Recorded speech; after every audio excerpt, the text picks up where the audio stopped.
ಅಮೃತ, ನಿನ್ನ ತಂಗಿ ವಿಷಯದಲ್ಲಿ ತುಂಬಾ ತಲೆ ಕೆಡಿಸ್ಕೊಂಡಿದ್ಯಾ ಅನ್ಸುತ್ತೆ. ತಲೆ ಕೆಡಿಸ್ಕೊಳ್ದೆ ಇನ್ನೇನೇ ಮಾಡಲಿ. ಅವಳು ಇಷ್ಟು ದಿನ ಆಸೆ ಬುರ್ಗಿ ಆಗಾಗ ಸಣ್ಣ ಪುಟ್ಟ ಸುಳ್ಳು ಹೇಳ್ತಾಳೆ ಅಂತ ಮಾತ್ರ ಅನ್ಕೊಂಡಿದ್ದೆ ಕಣೆ. ಆದರೆ ಈ ರೀತಿ ಪ್ರೀತಿ ಪ್ರೇಮ ಅಂತ ತಲೆ ಕೆಡಿಸ್ಕೊಂಡು ಧೈರ್ಯ ಮಾಡಿ ಮುಂದುವರೆದು ಆ ಹುಡುಗನಿಗೆ ಕೊಟ್ಟು ಮದುವೆ ಮಾಡದೆ ಹೋದ್ರೆ ಮರ್ಯಾದೆ ಹೋಗುವಂಥ ಸ್ಥಿತಿಗೆ ತಂದೆಲ್ಲಿಸ್ತಾಳೆ ಅಂತ ನಾನು ಮನ್ಸಿನಲ್ಲೂ ಅನ್ಕೊಂಡಿರ್ಲಿಲ್ಲ ಕಣೆ. ಈಗ ಮದುವೆ ಮಾಡೋದ್ರಲ್ಲಿ ಏನು ತೊಂದರೆ ಇಲ್ವಲ್ಲ? ಎಲ್ಲ ರೀತಿಲೂ ತೊಂದರೆ ಇದೆ ಕಣೆ. ಆ ಹುಡುಗನ ತಾಯಿ ಜಗದಾಂಬ ಈಗಾಗಲೇ ಒಂದ್ಸರಿ ಮನೆ ಹತ್ರ ಬಂದು ಬಾಯಿಗೆ ಬಂದ ಹಾಗೆ ಮಾತಾಡ್ಬಿಟ್ಟು ಹೋಗಿದ್ದಾರೆ. ನಿಮ್ಮ ಹುಡುಗಿಗೆ ಸರಿಯಾಗಿ ಬುದ್ಧಿ ಹೇಳಿ ನಮ್ಮ ಹುಡುಗನಿಂದ ದೂರ ಮಾಡಿ ಅಂತೆಲ್ಲ ಹೇಳಿದ್ದಾರೆ. ಇವಳು ನೋಡಿದ್ರೆ ಮದುವೆಗೆ ಮುಂಚೆನೆ ಮಾಡಬಾರ್ದನ್ನೆಲ್ಲ ಮಾಡ್ಕೊಂಡು ಬಂದು ಮನೆಯಲ್ಲಿ ಕೂತಿದ್ದಾಳೆ. ಜಗದಾಂಬ ಅಂದರೆ JJ group of companies Jagadish ಅವ್ರ ಹೆಂಡ್ತಿನ? ಹೌದು ಕಣೆ. ಸರಿ ಹೋಯ್ತು. ಅವ್ರು ನಿಮ್ಮ ಮನೆ ಹತ್ರ ಬಂದು ಜಗಳ ಆಡಿದ್ದಾರೆ ಅಂದರೆ ಆಶ್ಚರ್ಯನೇ ಇಲ್ಲ. ಯಾಕೆಂದರೆ ಅವ್ರು ತುಂಬಾ ಕೆಟ್ಟ ಜನ ಕಣೆ. ಏನೇ ಹೇಳ್ತಾ ಇದೆಯಾ? ಅವ್ರ ಬಗ್ಗೆ ನಿಂಗೆ ಹೇಗೆ ಗೊತ್ತು? ಜಗದಾಂಬ ಮತ್ತು ಜಗದೀಶು ನನಗೆ ಬಹಳ ಹಿಂದೆನೇ ಗೊತ್ತು. ಇನ್ಫ್ಯಾಕ್ಟ್ ನಾನು ಈ ಕಂಪನಿ ಜಾಯ್ನ್ ಆಗೋಕ್ಕಿಂತ ಮುಂಚೆ ಅವ್ರ ಕಂಪ್ನಿನಲ್ಲಿ ಸ್ವಲ್ಪ ದಿನ ಕೆಲಸ ಕೂಡ ಮಾಡಿದ್ದೀನಿ. ಅದು ಅಲ್ಲದೆ ಜಗದಾಂಬ ಅವ್ರ ರಿಲೇಟಿವ್ ಒಬ್ಬರು ನನ್ನ ಪರಿಚಯದವ್ರು ಕಣೆ. ಅವ್ರು ಯಾವಾಗಲೂ ಹೇಳೋರು ಇವ್ರು ತುಂಬಾ ಕೆಟ್ಟ ಜನ ಅಂತ. ಅದು ಅಲ್ಲದೆ ಆಗಲೇ ಅವ್ರ ಮಗನಿಗೆ ಅಂಥ ಸಂಬಂಧ ತರಬೇಕು ಇಂಥ ಸಂಬಂಧ ತರಬೇಕು ಅಂತ ಏನೇನೋ ಗಲಾಟೆ ಎಲ್ಲ ನಡೆದಿತ್ತು. ಇಂಥದ್ರಲ್ಲಿ ಅವರು ನಿನ್ನ ತಂಗಿನ ಅವ್ರ ಮನೆ ಸೊಸೆಯಾಗಿ ಮಾಡ್ಕೋತಾರೆ ಅಂದರೆ ನನಗೆ ನಂಬೋದಕ್ಕೆ ಆಗ್ತಿಲ್ಲ. ಯಾಕೆ ನಂಬಕ್ಕಾಗ್ತಾ ಇಲ್ಲ? ಅವ್ರ ಮಗ ಮಾಡಿರೋ ಇಂಥ ನೀಚ್ ಕೆಲಸಕ್ಕೆ ಅವ್ರ ಮನೆ ಸೊಸೆ ಮಾಡ್ಕೊಂಡು ಇನ್ನೇನು ಮಾಡ್ಕೋತಾರಂತೆ? ಮಾಡ್ಕೊಂಡ್ರೆ ಹೋದ್ರೆ ನಾವು ಸುಮ್ಮನೆ ಬಿಟ್ಬಿಡ್ತೀವ? ಏನು ದುಡ್ಡಿದೆ ಅಂದ ತಕ್ಷಣ ಯಾರ ಜೀವನದ ಜೊತೆ ಹೇಗೆ ಬೇಕಾದರೂ ಆಟ ಆಡ್ಬೋದು ಅಂತ ಅನ್ಕೊಂಡಿದ್ದಾರೆ ಅವರು. ನಮ್ಮಂತ ಬಡವರು ಅಂದರೆ ಅವ್ರಿಗಷ್ಟೊಂದು ತಾತ್ಸಾರನ ನೋಡೆ. ಈಗಷ್ಟೇ ಅವ್ರ ಮನೆಗೆ ಹೋಗಿ ಮದುವೆ ವಿಷಯ ಕನ್ಫರ್ಮ್ ಮಾಡಿಕೊಂಡೆ ನಾನು ಇಲ್ಲಿಗೆ ಬರ್ತಾ ಇರೋದು. ಅದೆಲ್ಲ ನಿಜ ಅಮೃತ. ಅವ್ರ ಮಗ ದುಡುಕಿದ್ದಾರೆ ಅನ್ನೋ ಉದ್ದೇಶದಿಂದ, ಅಥವಾ ನೀವು ಗಲಾಟೆ ಮಾಡ್ಬೋದು ಅಂತನೋ, ಇಲ್ಲ ಅವ್ರ ಕಂಪನಿ ರೆಪ್ಯುಟೇಷನ್ ವಿಷಯಕ್ಕೋ ಅವ್ರಿಗೆ ಮದುವೆಗೆ ಒಪ್ಕೊಂಡಿರ್ಬೋದು. ಆದರೆ ಆಮೇಲೇನೆ ಅವ್ರು ನಿನ್ನ ತಂಗಿನ ಬಾಳಿಸ್ತಾರೆ ಅನ್ನೋ ನಂಬಿಕೆ ನನಗಿಲ್ಲ ಕಣೆ. ಈಗೇನೋ ಅವ್ರ ಮದುವೆಗೆ ಒಪ್ಪಿರ್ಬೋದು, ಆದರೆ ನಾಳೆ ದಿನ ಇನ್ನೂ ದೊಡ್ಡ ಮನೆ ಸಂಬಂಧ ಬಂತು ಅಂತ ನಿಮ್ಮ ತಂಗಿಗೆ ಏನು ಬೇಕಾದರೂ ಮಾಡ್ಬೋದಲ್ವಾ?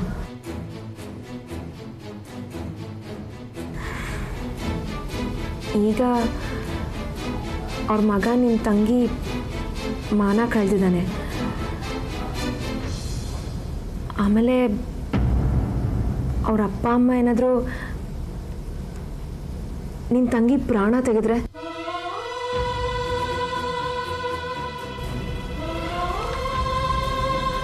ಅಮೃತ, see, this is just my opinion.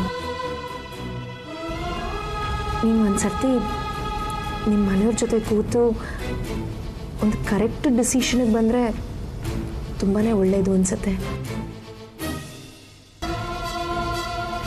Please, it's a humble request.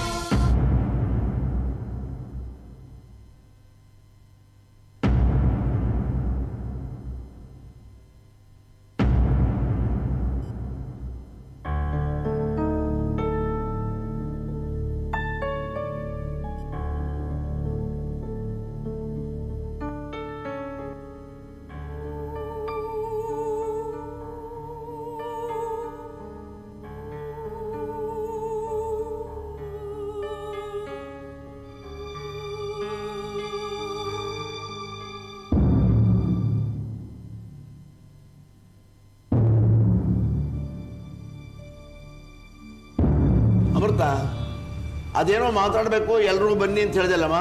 ಈಗ ಎಲ್ಲರೂ ಬಂದಿದ್ದೀವಿ. ಏನಮ್ಮ ವಿಷಯ? ಇನ್ನೇನು ವಿಷಯ ಇರುತ್ತಪ್ಪ? ನಮ್ಮ ಅಪೂರ್ವನ ಮದುವೆ ವಿಚಾರವಾಗಿ ಎಲ್ಲರೂ ಸೇರಿ ಒಂದು ನಿರ್ಧಾರಕ್ಕೆ ಬರಬೇಕು. ನಿರ್ಧಾರ ಬಗ್ಗೆ ಏನಮ್ಮ ಉಳ್ಕೊಂಡಿದೆ? ಏನು ಉಳ್ಕೊಂಡಿದೆ? ಆಗಬಾರ್ದೆಲ್ಲ ಆಗಿರುವಾಗ ಅಭಿಷೇಕನ ಜೊತೆ ಅವಳನ್ನು ಕೊಟ್ಟು ಮದುವೆ ಮಾಡೋದಷ್ಟೇ ಉಳ್ಕೊಂಡಿರೋದು. ನಮ್ಮ ಮನೆ ಮಾನ ಮರ್ಯಾದೆ ಎಲ್ಲ ಉಳಿಬೇಕು ಅಂದರೆ ಆ ಹುಡುಗನ ಜೊತೆ ಇವಳು ಮದುವೆ ಆಗಲೇಬೇಕು ಕಣೆ. ಅಮ್ಮ, ಮನೆ ಮಾನ ಮರ್ಯಾದೆ ಉಳಿಬೇಕು ಅಂದರೆ ಆ ಹುಡುಗನ ಜೊತೆ ಇವಳನ್ನ ಕೊಟ್ಟು ಮದುವೆ ಮಾಡಬೇಕು, ನಿಜ. ಆದರೆ ಆ ಹುಡುಗನ ಜೊತೆ ಕೊಟ್ಟು ಮದುವೆ ಮಾಡೋದ್ರಿಂದ ಇವಳು ಪ್ರಾಣನೇ ಹೋಗುತ್ತೆ ಅನ್ನೋದಾದರೆ?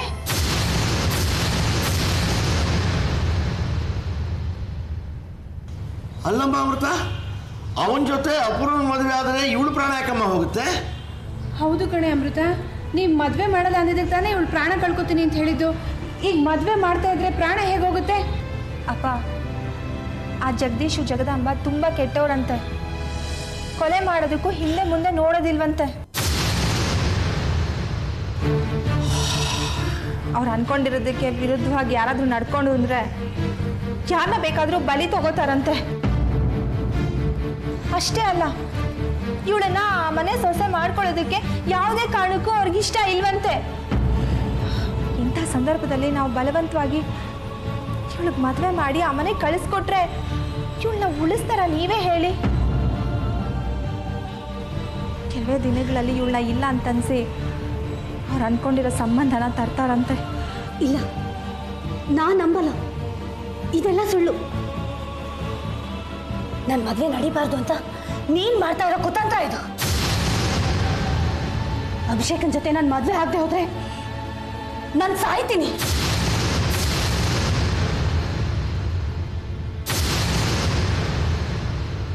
ನೀನೇನೇನೋ ಹೇಳಿ ಹೆದರಿಸಿ ನನ್ನ ಮದುವೆನ ನಿಲ್ಸಕ್ ಹೋದ್ರೆ ನಾನು ಸುಮ್ಮನೆ ಇರಲ್ಲ.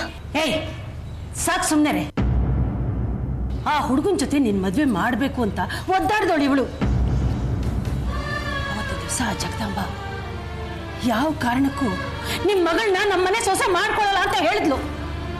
ಈಗ ಅದನ್ನ ನೆನ್ಸ್ಕೊಂಡ್ರೆ ಇವಳು ಹೇಳ್ತಿರೋದು ಸತ್ಯ ಅಂತ ಕಾಣುತ್ತೆ. ಇಲ್ಲಮ್ಮ, ಇದೆಲ್ಲ ಸುಳ್ಳು. ನಾನು ಖಂಡಿತ ಇದನ್ನ ನಂಬಲ್ಲ. ಅವ್ರ ಮನೇಲೆ ನನ್ನ ಪ್ರಾಣ ಹೋದ್ರೂ ಚಿಂತೆ ಇಲ್ಲ.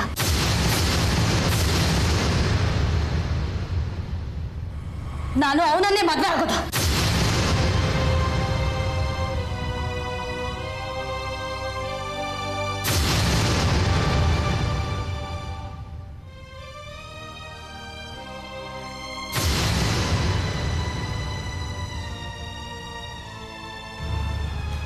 ಅಲ್ಲಮ್ಮ ಅಮೃತ, ಆ ಜಗದೀಶ ಜಗದಂಬ ಅಪೂರ್ವ ಪ್ರಾಣ ತೆಗಿತಾರೆ ಅಂತ ಹಿಂಗೆ ಯಾರಮ್ಮ ಹೇಳಿದ್ದು?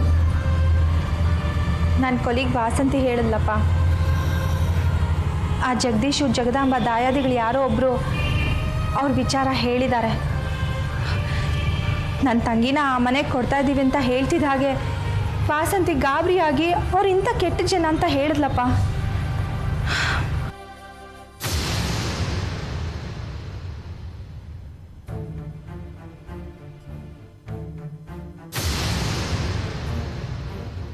ಇವಾಗ ಏನೇ ಮಾಡೋದು ಸಾತು? ಅತ್ತ ದರಿ ಇತ್ತ ಪುಲಿಯಿಂದಾಗಿದೆಯಲ್ಲ ನಮ್ಮ ಸ್ಥಿತಿ. ಮದುವೆ ಆಗದೆ ಹೋದರೂ ಅಪಾಯ ತಪ್ಪಿದ್ದಿಲ್ಲ, ಮದುವೆ ಆದರೂ ಅಪಾಯ ತಪ್ಪಿದ್ದಿಲ್ಲ. ಅವಳಿಗೆ ಇಲ್ಲೂ ಅಪಾಯ, ಅಲ್ಲೂ ಅಪಾಯ. ಆ ಮನೆಗೆ ಹೋದ ಮೇಲೆ ಅವಳಿಗೆ ಅಪಾಯವಿಲ್ಲದೆ ಇರುವ ಹಾಗೆ ನೋಡ್ಕೊಳ್ಳೋದಕ್ಕಾಗತ್ತಾ? ಇಲ್ಲೇ ನೋಡ್ಕೊಳಕ್ಕಾಗ್ತಾ ಇಲ್ಲ ಅವಳನ್ನು. ಇನ್ನು ಅಲ್ಲಿ ಹೋದ್ಮೇಲೆ ಏನು ನೋಡ್ಕೊಳ್ಳೋದು? ಅಲ್ಲಮ್ಮ ಸಾತು,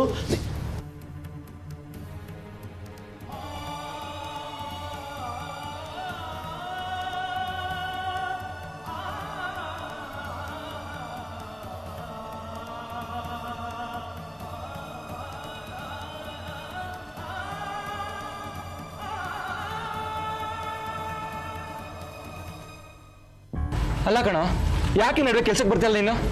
ಅಲ್ಲ, ನೀನು ಹೇಳ್ದೆ ಕೇಳಿದ್ರೆ ಈ ಥರ ರಜಾ ಹಾಕಿದ್ರೆ ನಾವೇನಂತ ತಿಳ್ಕೋಬೇಕು? ಅಲ್ಲ, ನಮ್ಮ ಪ್ರಾಬ್ಲಮ್ ಆಗಲ್ವಾ? ಇಲ್ಲ ಮಗ, ಇನ್ಮೇಲೆ ಕೆಲ್ಸಕ್ಕೆ ಬರೋದಿಲ್ಲ. ಅದೇ ಯಾಕೆ? ಏನು ಪ್ರಾಬ್ಲಮ್? ಪೇಮೆಂಟ್ ಏನು ಕೊಡ್ತಾ ಇಲ್ವಾ? ಇಲ್ಲ ಪೇಮೆಂಟ್ ಕರೆಕ್ಟಾಗಿ ಕೊಡ್ತಾ ಇದ್ದಾರೆ. ಕಡಿಮೆ ಆಯ್ತಾ? ಚೇಚೆ ಹಾಗೇನಿಲ್ಲ ಮಗ, ಮನೆ ಕಡೆ ಸ್ವಲ್ಪ ಪರ್ಸನಲ್ ಪ್ರಾಬ್ಲಮ್ ಇರೋದ್ರಿಂದ ಕೆಲ್ಸಕ್ಕೆ ಬರೋಕ್ಕಾಗೋದಿಲ್ಲ. ಅದೇನು ಪರ್ಸನಲ್ ಪ್ರಾಬ್ಲಮ್ ಮಗ, ನಮ್ಮ ಹತ್ರ ಹೇಳು. ಇನ್ಮೇಲಿಂದ ಕೆಲ್ಸಕ್ಕೆ ಹೋಗ್ಬೇಡ ಅಂತ ಮನೇಲಿ ಹೇಳಿದ್ದಾರೆ. ಅಲ್ಲ ಕಣೋ, ಫ್ರೆಂಡ್ ಮನೆಗೆ ಹೋಗಿ ಓದ್ಕೋತೀನಿ ಅಂತ ಸುಳ್ಳು ಹೇಳ್ಬಿಟ್ಟ ನೀನು ಕೆಲ್ಸಕ್ಕೆ ಹೋಗ್ತಿದ್ದು. ಆ ವಿಚಾರ ನಿಮ್ಮ ಮನೆಯವ್ರಿಗೆ ಗೊತ್ತಾಯ್ತು? ಒಂದಿನ ಪರ್ಸನಲ್ ಪೇಪರ್ ಕಟಿಂಗ್ ಮಾಡ್ಬೇಕಾದ್ರೆ ಕೈಗೆ ಬ್ಲೇಡ್ ತಾಯಿ ಗಾಯ ಆಯಿತು. ಬ್ಯಾಂಡೇಜ್ ಮಾಡಿಸ್ಕೊಂಡು ಹೋಗಿದ್ನಲ್ಲ, ವಿಷಯ ಗೊತ್ತಾಗೋಯ್ತು. ಒಂದು ಸಣ್ಣ ಆಕ್ಸಿಡೆಂಟ್ ಆಯ್ತು ಅಂತ ಸುಳ್ಳು ಹೇಳ್ಬೇಕಾಗಿತ್ತು. ಅದೇ ಸುಳ್ಳು ಹೇಳಿದ ಮಗ. ನಮ್ಮ ಅಪ್ಪ ಇದಾರಲ್ಲ, ಅವ್ರು ಮಾಡಿದ ಕೆಲಸ ಒಳ್ಳೆ ಡಿಟೆಕ್ಟಿವ್ ಥರ ತನಿಖೆ ಮಾಡಿ ನಾನು ಬಾಯ್ ಬಿಡಿಸ್ಬಿಟ್ರು. ಅಷ್ಟೊತ್ತಿಗೆ ನಮ್ಮ ಅಕ್ಕ ಬಂದರು. ಅವರು ಸಖತ್ ಫೀಲ್ ಮಾಡ್ಕೊಂಡು ಕಣ್ಣಲ್ಲಿ ನೀರು ಹಾಕಿ ಬೇಜಾರು ಮಾಡ್ಕೊಂಡ್ರು. ಅಲ್ಲ ಕಣೋ, ನಿಮ್ಮ ಅಕ್ಕ ಯಾಕೆ ಬೇಜಾರು ಮಾಡ್ಕೋಬೇಕು? ಅಲ್ಲ, ಎಲ್ರೂ ಅವರೇ ನೋಡ್ಕೋಬೇಕು. ತುಂಬ ಕಷ್ಟಪಡ್ತಿದ್ದಾರೆ. ಅವ್ರು ಸ್ವಲ್ಪ ಸಹಾಯ ಆಗಲಿ ಅಂತ ತಾನೇ ನೀವು ಕೆಲ್ಸಕ್ಕೆ ಸೇರ್ಕೊಂಡಿರೋದು. ಆದ್ರೂ ನೀವು ಯಾರು ಕೆಲ್ಸಕ್ಕೆ ಹೋಗೋದು ಬೇಡ, ನಿಮ್ಮ ಖರ್ಚೆಲ್ಲ ನಾನು ನೋಡ್ಕೋತೀನಿ. ಫಸ್ಟ್ ನೀನು SLC ಪಾಸ್ ಆಗಿ ಒಳ್ಳೆ ಕೆಲ್ಸಕ್ಕೆ ಸೇರ್ಕೊಂಡು ನಿನ್ನ ಕಾಲ ಮೇಲೆ ನೀನು ನಿಂತ್ಕೋ. ಅಷ್ಟಕ್ಕೆಲ್ಲ ಎಷ್ಟೇ ಖರ್ಚಾದ್ರೂ ನಾನು ನೋಡ್ಕೋತೀನಿ ಅಂತ ಹೇಳಿದ್ರು ಮಗ. ಹೋಗ್ಲಿ, ನಿಮ್ಮ ಅಕ್ಕ ಹೇಳ್ದಂಗೆ SSLC ಪಾಸ್ ಮಾಡ್ಕೊಂಡು ಓದ್ ಮುಂದುವರ್ಸ್ಬೋದಲ್ಲ. ಆದ್ರೂ ನಮ್ಮ ಅಕ್ಕ ಒಬ್ಬರೇ ಕಷ್ಟ ಬಿಡೋದು ನನ್ನ ಕೈಲಿ ನೋಡಿ ಸಹಿಸೋಕ್ಕಾಗಲ್ಲಪ್ಪ. ಮಂತೀಗ ಏನು ಮಾಡಬೇಕು ಅಂತಿದ್ಯಪ್ಪ, ಅದನ್ನಾದ್ರೂ ಹೇಳು. ಏನು ಮಾಡ್ಬೇಕಂತ ನಂಗೆ ಗೊತ್ತಾಯ್ತಲ್ಲ ಕಣ. ಆದ್ರೆ ಒಂದು ವಿಷಯ, ನಾನು ಓದೋಕ್ಕೆ ತೊಂದರೆ ಆಗ್ಬಾರ್ದು. ನನ್ನ ಕೆಲಸದಲ್ಲಿ ಟೈಮಿಂಗ್ಸ್ ಕಮ್ಮಿ ಇರಬೇಕು. ನಮ್ಮ ಮನೆಗೆ ಮಾತ್ರ ವಿಷಯ ಗೊತ್ತಾಗ್ಬಾರ್ದು. ಅಂಥದ್ದು ಯಾವ್ದಾದ್ರು ಒಂದು ಸೂಪರ್ ಕೆಲಸ ಇದ್ರಲ್ಲ ಮಗ. ಓಹೋ, ಸೊ ನಿನಗೆ ಆ ಥರ ಕೆಲಸ ಬೇಕು ಏನಾ? ಆ ಕೆಲಸ ಇದೆ ಅಲ್ಲೋ ಮಗ. ನೀನ್ ಕೇಳೋವಂಥದ್ದೇ ಒಂದು ಕೆಲಸ ಇದೆ, ಮಾಡ್ತೀಯಾ? ಯಾವುದು ಅದು?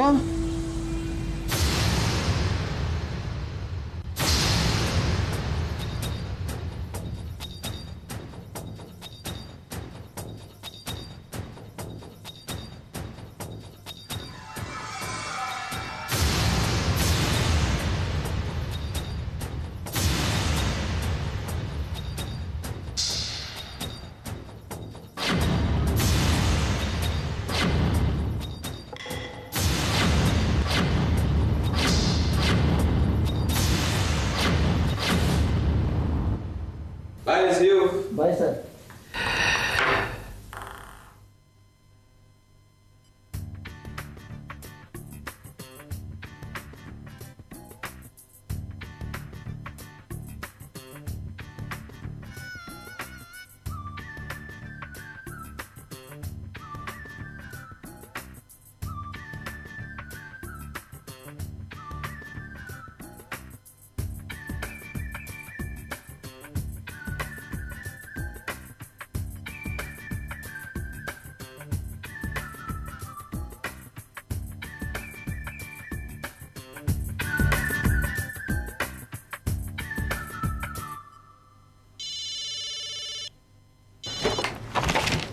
ಹಲೋ, ನಾನು ಸೂರ್ಯಪ್ರಕಾಶ್ ಮಾತಾಡ್ತಿರೋದು ಅಮೃತ.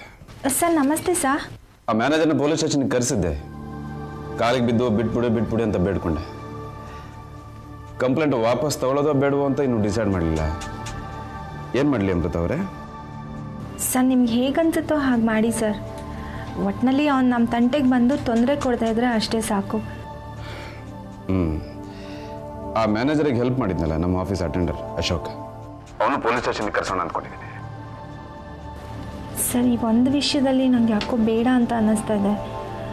ಏಕೆಂದರೆ ಪಾಪ ಅಶೋಕ್ ಅವರು ತುಂಬ ಬಡವರು. ಏನೋ ಮ್ಯಾನೇಜರ್ ಹೇಳಿದ ಮಾತಿಗೆ ತಲೆ ಆಡಿಸ್ಬಿಟ್ಟಿದ್ದಾರೆ. ಅವ್ರಿಗೆ ನಾವು ಬುದ್ಧಿ ಹೇಳಿ ಸರಿ ಮಾಡ್ಬೋದು ಸರ್.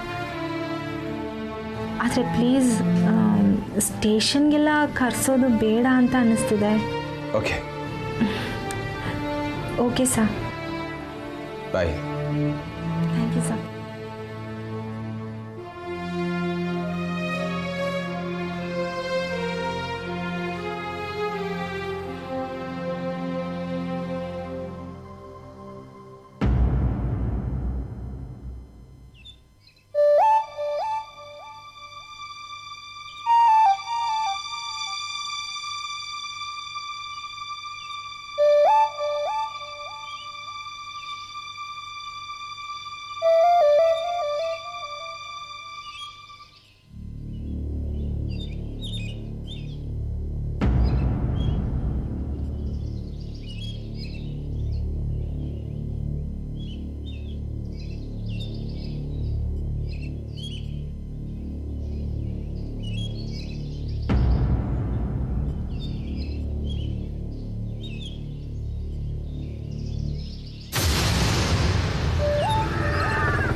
ಹಲೋ.